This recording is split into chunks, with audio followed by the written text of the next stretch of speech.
तो चलिए स्टार्ट करते हैं class 10th NCERT chapter 3 exercise 3.3 का क्वेश्चन नंबर 3 का 5th पार्ट। देखिए क्वेश्चन में क्या कह रहा है, पहले पढ़ लेते हैं क्वेश्चन को अच्छे से। A fraction becomes 9/11 if 2 is added to the both the numerator and the denominator. मतलब एक फ्रैक्शन है, अननोन फ्रैक्शन है, जिसमें अगर आप 2 ऐड करते हैं न्यूमरेटर पार्ट में और 2 ऐड करते हैं डिनोमिनेटर पार्ट में तो 9/11 के इक्वल हो जाता है। ठीक है। If 3 is added to both the numerator and the denominator it becomes 5/6। अब क्या कर रहा है सेकंड कंडीशन में कि एक उसी फ्रैक्शन में जब हम ऊपर में 3 मतलब कि न्यूमरेटर में 3 और डिनोमिनेटर में 3 ऐड करते हैं तो क्या हो जाता है, 5/6 के इक्वल हो जाता है। तो आप बताइए कि वो फ्रैक्शन क्या था। समझ में आया? एक पहेली की तरह है कि एक फ्रैक्शन है जिसमें अगर ऊपर हम 2 ऐड करते हैं, नीचे भी 2 ऐड करते हैं तो वो 9/11 के इक्वल हो जाता है। ठीक उसी प्रकार से हम उसी फ्रैक्शन में ऊपर में 3 ऐड करते हैं, नीचे में भी 3 ऐड करते हैं तो 5/6 के इक्वल हो जाता है। तो बताइए कि वो फ्रैक्शन क्या है। एक पहेली हो गया। ठीक है। चलिए तो सबसे पहले तो बता दें कि कुछ ऐसे बच्चे होंगे जो फ्रैक्शन में न्यूमरेटर और डिनोमिनेटर पार्ट को नहीं पहचानना जानते होंगे। ऐसे तो सब लोग जानते हैं, लेकिन जो नहीं जानते हैं उनके लिए हम थोड़ा सा बता देते हैं, थोड़ा सा एकदम। देखिए, a number which can be written in the form of p/q where p and q are whole number and q equal to not 0। Example में 7/2 और 7/2 है यहाँ पे, और यहाँ पे 7/0 है। ठीक है। ये 7/2 है और ये 7/0 है। मतलब कोई भी ऐसा नंबर जिसको हम p/q के फॉर्म में लिख सकते हैं, मतलब यहाँ पे कुछ भी ऊपर या ऐसे ऊपर नीचे में लिख सकते हैं। p/q के फॉर्म में कहने का मतलब यही कि यहाँ पे हम ऊपर लिख सकते हैं p, इसको p मान लिए, इसको q मान लिए, मतलब इस फॉर्म में लिख सकते हैं। उसको हम कहेंगे कि फ्रैक्शन है। लेकिन p मतलब कि ये ऊपर और नीचे वाला दोनों जो हम डिजिट लिख रहे हैं ना, वो दोनों क्या होना चाहिए, एक होल नंबर होना चाहिए। मतलब कि -7/2 ये क्या फ्रैक्शन है? तो नहीं, ये फ्रैक्शन नहीं है, क्योंकि -7 होल नंबर नहीं है, ये तो इंटीजर है। ठीक है ना। तो 7 होल नंबर होना, मतलब कि होल नंबर होना चाहिए। कुछ भी, जैसे कि 6/3 क्या ये होल फ्रैक्शन है? जी हाँ, ये फ्रैक्शन है। क्यों? क्योंकि 6 भी होल नंबर है, 3 भी होल नंबर है। ठीक है। अच्छा ठीक। 7/0 क्या ये फ्रैक्शन है? नहीं, ये फ्रैक्शन नहीं है। क्यों? क्योंकि 7 तो होल नंबर है, लेकिन 0 भी होल नंबर है। लेकिन हम यहाँ पे क्या बोले हैं कि q equal to not 0, q equal to not 0। देखिए यहाँ पे लिखा हुआ है ना, q equal to not 0, q 0 के इक्वल नहीं होना चाहिए। इसलिए 7/0 दोनों तो होल नंबर है, लेकिन यहाँ पे फ्रैक्शन नहीं है। क्यों? क्योंकि 0 यहाँ पे आ गया ना। q के जगह पे कुछ और ले सकते थे, लेकिन 0 नहीं ले सकते थे। कोई भी होल नंबर ले सकते थे, जैसे 7/1 ले सकते थे, 7/2 ले सकते थे। समझ में आया? तो उम्मीद करते हैं। देखिए, और ये इसको बोलते हैं न्यूमरेटर पार्ट। इसको क्या बोलते हैं? ऊपर वाले को न्यूमरेटर पार्ट और नीचे वाले को बोलते हैं डिनोमिनेटर पार्ट। ठीक है। डाउन में है, नीचे वाले मतलब डाउन में है तो डिनोमिनेटर, ऊपर में है। देखिए एक याद है, डाउन में है तो इसको बोलेंगे डिनोमिनेटर, ऊपर में है तो न्यूमरेटर। याद रखिए, अपने खुद याद हो जाएगा। 2 ही चीज़ तो है, न्यूमरेटर एंड डिनोमिनेटर। तो नीचे डाउन से याद रखेंगे कि डाउनवर्ड में है तो इसको क्या बोलेंगे, डिनोमिनेटर। ऊपर में है तो न्यूमरेटर। याद हो गया। चलिए तो अब आगे बढ़ते हैं क्वेश्चन की ओर। वो तो बेसिक था, जो नहीं जानते थे उनके लिए। जो जानते थे वो वीडियो को आगे बढ़ा भी सकते हैं। ठीक है। चलिए अब यहाँ पे आते हैं। अब फ्रैक्शन बिकम्स 9/11, मतलब कोई भी ऐसा फ्रैक्शन है जो कि 9/11 होता है। कब? 2 is added to the both numerator and denominator. समझ में आ रहा है? मतलब कि एक फ्रैक्शन है जिसमें हम न्यूमरेटर में भी 2 ऐड करते हैं और डिनोमिनेटर में भी 2 ऐड करते हैं। अब तो न्यूमरेटर एंड डिनोमिनेटर बात समझ में आ रहा है ना क्या हो रहा है? तो सबसे पहले मान लेते हैं कि let the fraction be x by x upon by. ये मान लिया कि ये फ्रैक्शन है। ठीक है। नाउ यहाँ पे लिखेंगे नाउ, या फिर लिखेंगे 2 इज एडेड, लिखेंगे 2 इज एडेड। देखिए ये p/q के फॉर्म में है कि नहीं, है ना। इसको हम मान लिए कि फ्रैक्शन है। 2 is added both the numerator and denominator. तो अब ये फ्रैक्शन क्या हो गया? पहले से x और y था, लेकिन अब हम क्या किए कि न्यूमरेटर पार्ट में भी 2 ऐड किए और डिनोमिनेटर पार्ट में भी 2 ऐड किए। तो ये किसके इक्वल आ रहा है? 9/11 के इक्वल आ रहा है। तो यहाँ पे साइड में लिख देंगे 9/11 इक्वल टू साइन लगा करके 9/11, मतलब कि एक फ्रैक्शन मान लिए कि ये फ्रैक्शन है, ऊपर में भी 2 ऐड किए और नीचे में भी 2 ऐड किए। ऊपर कहने का मतलब कि न्यूमरेटर में और नीचे कहने का मतलब कि डिनोमिनेटर में, दोनों में अगर हम ऐड किए 2 तो 9/11 के इक्वल आ गया। ठीक है, तो अब क्या करना होगा यहाँ से क्रॉस मल्टीप्लीकेशन। तो क्रॉस मल्टीप्लीकेशन कीजिए, 11 में x प्लस 2 से करेंगे और 9 में y प्लस 2 से करेंगे। ठीक है, अब देखिए ये हो गया 11x प्लस 22, ये क्या हुआ 9y प्लस 9 दूनी का 18। ठीक है, अब देखिए x और y को एक साइड करते हैं, तो 11x माइनस का 9y इक्वल टू 18 माइनस 22। ठीक है, अब इसको सोल्व कीजिए, तो 11x minus 9y equal to minus का 4। ठीक है, तो ये कौन सा इक्वेशन हुआ, इक्वेशन नंबर 1 मान करके इसको छोड़ दीजिए। ठीक है, इक्वेशन 1 मान करके इसको छोड़ देना है। उसके बाद क्या करना है कि आगे बढ़िए। आगे बढ़ने का मतलब कि अगले स्टेप में चलिए। If 3 is added to both the numerator and the denominator, मतलब कि कह रहा है 3 इज एडेड बोथ, मतलब दोनों में, न्यूमरेटर एंड डिनोमिनेटर में, दोनों में, मतलब कि फिर से कह रहा है कि उसी फ्रैक्शन में 3 ऐड कीजिए न्यूमरेटर पार्ट में भी, 3 ऐड कीजिए डिनोमिनेटर पार्ट में भी। ठीक है, न्यूमरेटर एंड डिनोमिनेटर आप जानते हैं कि क्या होता है। न्यूमरेटर कौन सा होता है, ऊपर वाला, डिनोमिनेटर क्या होता है, नीचे वाला। बात समझ में आया। जैसे एक्स वाई यहाँ लिख देते हैं, इसको बोलते हैं न्यूमरेटर, इसको बोलते हैं डिनोमिनेटर। ये तो समझ में आ रहा है ना आपको। चलिए तो अब आगे बढ़ते हैं। क्या बोला है कि उसी फ्रैक्शन में, यहाँ पे लिखिए now 3 is added to both the numerator and denominator. ठीक है, देखिए तो x और y, x अपॉन y था मेरा फ्रैक्शन, यही ना माने थे, x अपॉन y था। ठीक है, अब देखिए इसमें बोला है कि ऊपर में भी 3 ऐड कीजिए, ऊपर नीचे ये नहीं बोला है, हम तो बोल रहे हैं ना आपको ऊपर नीचे, क्योंकि न्यूमरेटर एंड डिनोमिनेटर बार बार बोलने में थोड़ा मतलब कि कंजस्टेड हो रहा है बोलने में। ठीक है, मतलब कि आप सही से सुन नहीं पा रहे होंगे कि हम क्या बोल रहे हैं, इसलिए हम बोल रहे हैं ऊपर और नीचे। तो x प्लस 3 मतलब वो न्यूमरेटर पार्ट में ऐड किए और y प्लस 3 डिनोमिनेटर पार्ट में भी 3 ऐड किए, तो ये किसके इक्वल हो जा रहा है, 5/6 के इक्वल हो रहा है, 5/6 के इक्वल हो रहा है। ठीक है, सब कुछ साफ साफ क्वेश्चन में लिखा हुआ है। आपको नहीं समझ में आ रहा है क्योंकि आप पहली बार क्वेश्चन देखे हैं। ठीक है, जैसे ही आप इसको 2 बार 3 बार बनाएंगे तो आपको भी समझ में आने लगेगा। ठीक है ना। चलिए, तो ये 5/6 के इक्वल हो जा रहा है कैसे, जब हम उस फ्रैक्शन में ऊपर में भी 3 ऐड किए और नीचे में भी 3 ऐड किए हैं, तब ये 5/6 के इक्वल हो रहा है। तो अब क्या करेंगे, क्रॉस मल्टीप्लिकेशन करेंगे। चलिए, तो क्रॉस मल्टीप्लिकेशन कीजिए, तो 6 में करना है x प्लस 3 में और 5 को करना है y प्लस 3 में। ठीक है, तो अब देखिए 6x हुआ, यहाँ पे हो जाएगा 6x प्लस 6 3 जा 18, 5 प्लस 5 3 जा 15। ठीक है, अब 6x और y को एक साइड कर लेते हैं। ठीक है, 6x minus 5 equal to 15 minus 18। ठीक है, तो अब 6x माइनस का 5 इक्वल टू -3। ठीक है ना, तो ये कौन सा इक्वेशन आया, इक्वेशन नंबर 2। देखिए हम लोगों के पास 2 इक्वेशन आया है। कौन कौन सा इक्वेशन आया है, पहला तो इक्वेशन आया 11x minus 9y equal to minus का 4। ठीक है, दूसरा इक्वेशन आया है 6x माइनस का 5 माइनस 3। तो देखिए ये दोनों इक्वेशन को हम एक पेज में लिख लेते हैं, क्योंकि हम आपको बार बार ऐसे ऐसे करके कॉपी न दिखाएं। ठीक है ना, तो सबसे पहले इक्वेशन नंबर 1 को लिखते हैं 11x minus 9y equal to -4। देखिए इक्वेशन नंबर 1 है। ठीक है ना, और इक्वेशन नंबर 2 कौन सा है, 6x माइनस का 5 इक्वल टू -3। ठीक है, तो ये इक्वेशन नंबर 2 है।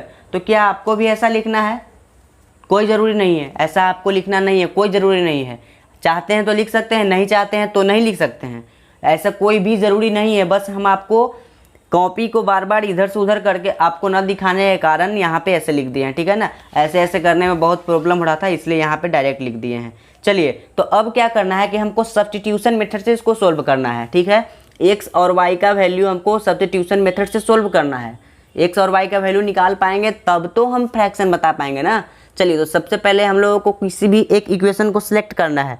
तो बोलिए किस इक्वेशन को सिलेक्ट करें, x और y, किसी भी एक वेरिएबल को, दोनों इक्वेशन को देखते हुए किसी भी एक इक्वेशन को सिलेक्ट करना है। ठीक है, ध्यान से सुनिए, किसी भी एक इक्वेशन को दोनों इक्वेशन में से सिलेक्ट करना है। सब्स्टिट्यूशन मेथड का बात कर रहे हैं हम।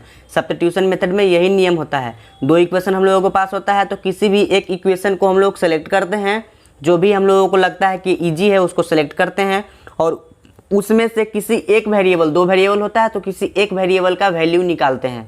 ठीक है, तो हम सेलेक्ट करते हैं इक्वेशन नंबर 2 को। तो जिस इक्वेशन को सेलेक्ट करेंगे वहाँ पे लिखेंगे ऐसे, फ्रॉम इक्वेशन 2, मतलब कि हम इक्वेशन 2 को सेलेक्ट किए हैं। ठीक है ना, ये हुआ इसका कहने का मतलब कि हम इक्वेशन 2 से इसको अब सोल्व करने जा रहे हैं। तो इक्वेशन 2 लिखे हैं तो इक्वेशन 2 में जो भी है उसको लिख दीजिए।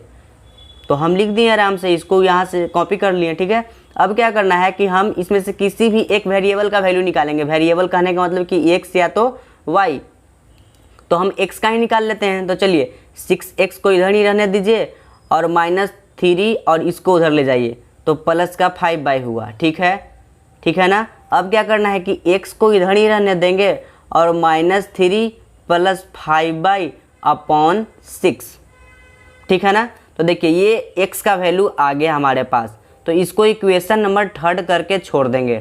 अब देखिए अगला स्टेप क्या होता है, बहुत ही ध्यान से समझिएगा और याद भी रख लीजिएगा। ठीक है ना, देखिए अगला स्टेप होता है कि जब कोई भी एक वेरिएबल का वैल्यू आ जाता है तो उसको अदर वाले इक्वेशन में पुट करते हैं। मतलब कि हम इस इक्वेशन नंबर 2 का यूज करते हुए ये x का वैल्यू लाए हैं। ठीक है ना, तो इक्वेशन नंबर 2 को भूल जाएंगे और इस का वैल्यू मतलब x का वैल्यू इक्वेशन नंबर 1 में पुट कर देंगे। ठीक है ना, इक्वेशन नंबर 1 में पुट करेंगे, इक्वेशन नंबर 2 में नहीं। अगर पुट कर दिए तो गलत हो जाएगा, इस बात का भी ध्यान रखिएगा। ठीक है, तो इस x का वैल्यू कहाँ पुट करेंगे, इक्वेशन नंबर 1 में। ठीक है ना, तो यहाँ पे लिखेंगे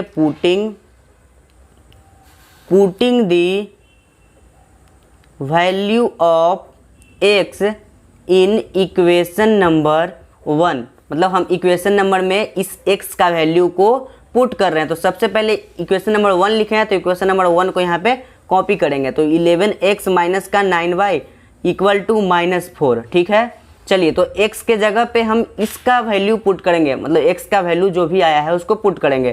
तो 11 तो ऐसे ही छोड़ देंगे और x के जगह क्या लिखना है, -3 + 5y अपॉन 6, फिर माइनस का 9y इक्वल टू -4, मतलब सिर्फ x के जगह पे इसको डाल दिए हैं। ठीक है ना, बाकी सबको उसी प्रकार से छोड़ दिए हैं, मतलब उसी प्रकार से उसको लिख दिए हैं। ठीक है ना, अब देखिए अब मल्टीप्लाई करेंगे तो माइनस का 33, देखिए मल्टीप्लाई करना तो आता ही होगा, ये जाएगा ऊपर में मल्टीप्लाई होगा। ठीक है ना, तो माइनस का 33, अब देखिए प्लस का 55y upon 6 -9y equal to -4। ठीक है, इतना तो समझ में आया। चलिए अब क्या करना है कि एलसीएम लेंगे, तो एलसीएम लिए तो इसको क्या लिखेंगे, -33 + 55y और ये माइनस यहाँ पे कुछ नहीं है तो 1 है, तो 1 6 जा 6 और 6 9 जा 54y। ठीक है ना, ये तो समझ में आ रहा होगा, ये करना भी आता होगा क्योंकि ये 3 4 में ही सीखे हैं। चलिए -4 यहाँ पे लिख दिए। ठीक है, अब क्या करना है कि क्रॉस मल्टीप्लिकेशन करेंगे। तो सबसे पहले यहाँ पे ऊपर देखिए कि कुछ हो रहा है, तो हो रहा है तो -33 लिखें और ये 55 प्लस में था और ये 55 माइनस में है, सॉरी 55y प्लस में है और माइनस में 54y है। ठीक है, तो ये माइनस हो जाएगा तो कितना बचेगा, प्लस का y बचेगा। ठीक है, और ये उधर जाकर मल्टीप्लाई हो जाएगा तो माइनस प्लस कितना हो जाएगा, -24। ये कुछ नहीं है तो इसमें प्लस है ना, और यहाँ पे माइनस है तो माइनस प्लस माइनस हुआ और 6 चौका 24, समझ में आ रहा है, मतलब कि 4 6 जा 24, समझ में आ रहा है। अब देखिए अब क्या करेंगे कि y को इधर ही छोड़ देंगे, y को इधर ही छोड़ देंगे और -24 और इधर इसको जो 33 है माइनस में उसको उधर ले जाएंगे तो ये क्या हो जाएगा, प्लस में 33 हो जाएगा। ठीक है, तो अब घट करके ये क्या आएगा, y इक्वल टू ये माइनस में है ये प्लस में है तो घट जाएगा, तो घट करके क्या आएगा, 13 में से 4 गया। देखिए घटाने का तरीका, 13 में से 4 गया तो कितना बचेगा, 9 बचेगा। ठीक है, और ये क्या हुआ, ये 2 बच गया तो 2 में से 2 गया तो 0, तो कितना हुआ, 9 हुआ, प्लस का 9 हुआ, मतलब कि y इक्वल टू कितना आया, 9 आया। बात समझ में आ रहा है ना। चलिए तो अब इस y का वैल्यू को हम इक्वेशन नंबर 3 में पुट करेंगे। देखिए इक्वेशन नंबर 3 में इसमें पुट करेंगे, किसी भी इक्वेशन में पुट कर सकते हैं, 1 में भी पुट कर सकते हैं y का वैल्यू, 2 में भी पुट कर सकते हैं और 3 में भी पुट कर सकते हैं। लेकिन मेरा कहना यह है कि आप हमेशा इक्वेशन नंबर 3 में पुट कीजिए। ऐसा क्यों कहना है मेरा, क्योंकि इसमें ना बहुत ही सिंपलेस्ट फॉर्म में रहता है, ठीक है, झंझट नहीं रहता है बनाने में।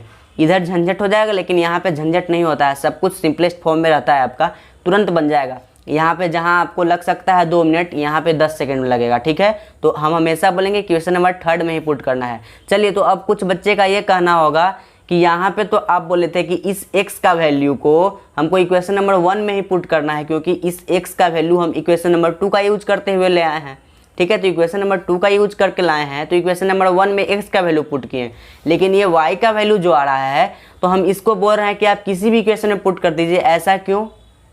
ऐसा इसलिए क्योंकि ये y का वैल्यू सिर्फ कांस्टेंट है, ठीक है ना, मतलब कि ये 9 कांस्टेंट है। लेकिन आप ध्यान दीजिए यहाँ पे x के वैल्यू में वेरिएबल पार्ट भी है, ठीक है। तो जब वेरिएबल पार्ट है तो हम अपोजिट वाले इक्वेशन में पुट करते हैं वैल्यू।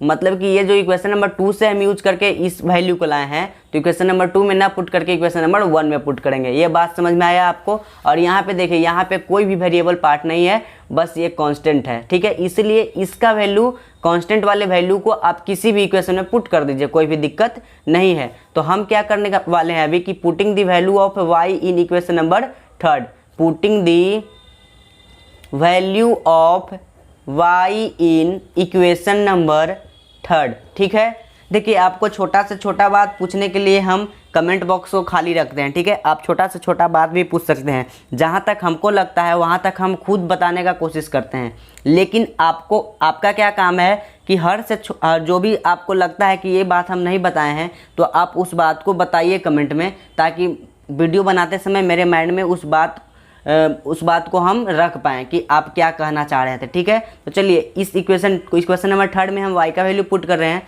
तो इक्वेशन नंबर 3 हम लिख देते हैं कि क्या है, -3 प्लस का 5y इक्वल टू अपॉन 6, ठीक है। यही इक्वेशन है, इसको हम इधर लिख दिए, ठीक है।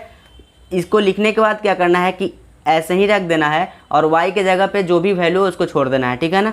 तो मतलब पुट करना है, कहने का मतलब। तो -3 प्लस 5 इंटू 9, y की जगह सिर्फ 9 पुट कर दिए। अब सोल्व करते हैं, तो x इक्वल टू -3 और प्लस 45 अपॉन 6, ठीक है।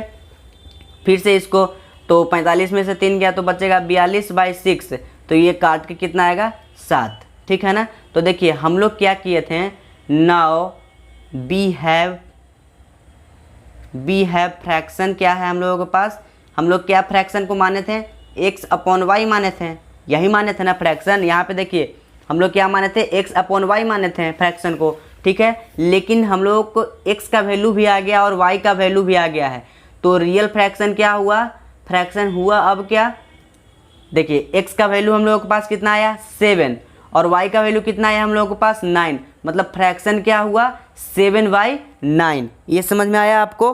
तो ये बहुत ही मतलब ज़बरदस्त तरीका से पूछा था फ्रैक्शन, कि एक ऐसा फ्रैक्शन है जिसमें हम ऊपर भी 2 ऐड करते हैं, नीचे भी 2 ऐड करते हैं, तो 9/11 की इक्वल आता है। और उसी फ्रैक्शन में ऊपर भी 3 ऐड करते हैं, नीचे भी 3 ऐड करते हैं, तो 5/6 की इक्वल आता है। तो बताइए कि फ्रैक्शन क्या है। तो ये फ्रैक्शन हम लोग निकाल चुके हैं कि वो फ्रैक्शन क्या है, 7/9 है। तो उम्मीद करते हैं कि ये वीडियो आपको बहुत ही अच्छे से समझ में आया होगा। अगर समझ में आया है तो प्लीज़ आप मेरे वीडियो को लाइक कीजिए, चैनल को सब्सक्राइब कीजिए और अपने दोस्तों में भी शेयर कीजिए। और अगला क्वेश्चन आपको यहाँ पे स्क्रीन पे दिख रहा होगा, यहाँ पे आपको अगला लिंक, वीडियो का लिंक मिलेगा, मतलब कि अगला क्वेश्चन नंबर 3 का 6 पार्ट आपको यहाँ पे मिलेगा, ठीक है। और यहाँ पे जो आपको वीडियो दिख रहा है वो इस चैप्टर का प्लेलिस्ट है, मतलब यहाँ पे जैसे ही क्लिक करेंगे तो आपको शुरू से वीडियो स्टार्ट हो जाएगा, ठीक है ना। मतलब हर एक एक्सरसाइज, हर एक इंट्रोडक्शन, हर एक एग्जाम्पल ऑटोमेटिक लाइन से मतलब सीरीज में स्टार्ट हो जाएगा, कहीं भी जाने की ज़रूरत नहीं पड़ेगा, ठीक है ना। तो मेरे वीडियो में यही खासियत है कि यहाँ पे आपको अगला क्वेश्चन दिखने के लिए मिल जाएगा